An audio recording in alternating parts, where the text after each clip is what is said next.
We are the reality. We are the God. We are the gods that came down into this world. Creation is finished.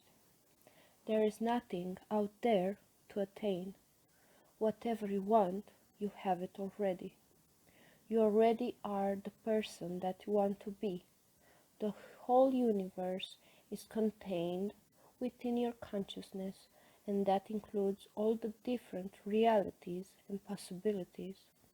If you can imagine it, it exists. There is a reality out there where the two of you are married, because all of the different realities are only contents of your consciousness anyway. That means that you already have the state residing in you. You have already achieved the goal. You are already wealthy as fuck. You are already married to your person, if marriage is what you want. It's possible for you not to be.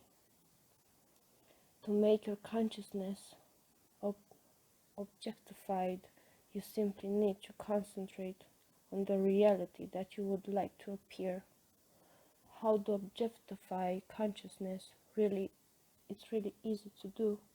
Manifesting is really very simple to do. Focus creates matter. If you remove your focus from something, it ceases to exist. If you turn your focus towards your desired end, then you are causing the reality out of the infinite amount of possibility that exists already to materialize in your physical form. Again, the physical form is simply a shadow of the old thought. If something doesn't appear to be showing up for you, that's because you are putting more energy, even just 1% more, into the undesired state that into the desired state. That's the only reason. You just have to tip the scales in your favor so that you mentally see more than that you want to see. That is why Neville says to always go to the end and dwell on it. You might have to correct your thoughts 1,000 times a day, but eventually you will have trained your mind to always see the end, always think from the end instead of from the unwanted situation. You need to have tunnel vision about this. Strongly reject everything which opposes you, no matter what you see with your eyes. Reject it until it conforms to your liking. Interact with life in and when you have to, but don't accept any of it that you don't like as true. Because the minute you do that, the minute it becomes true and will continue to exist for you, you know how people have selective hearing? Well, you should too have selective everything. Be as selective as possible. Select only that which you prefer and laugh in the face of any opposition.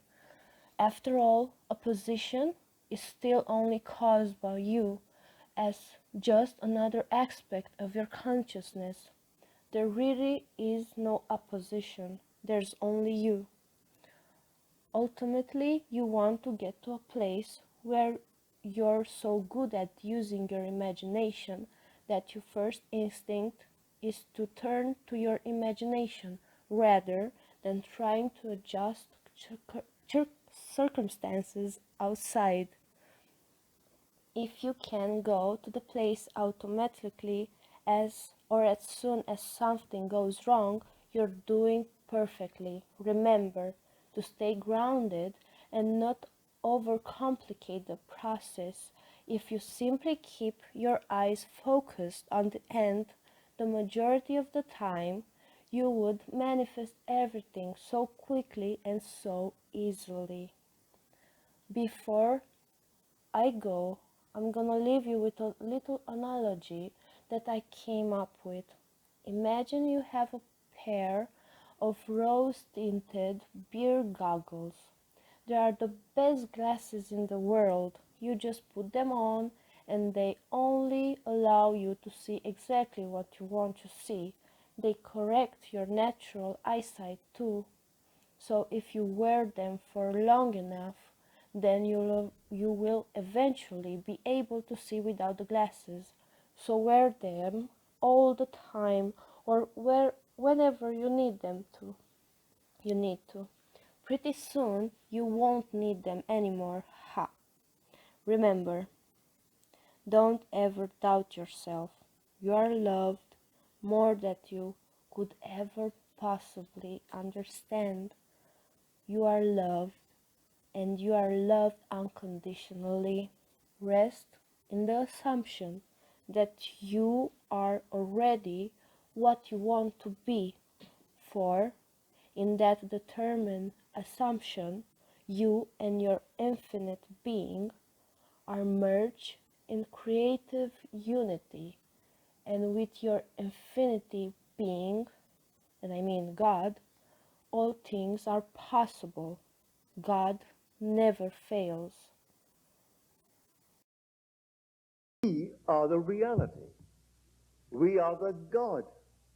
We are the gods that came down into this world.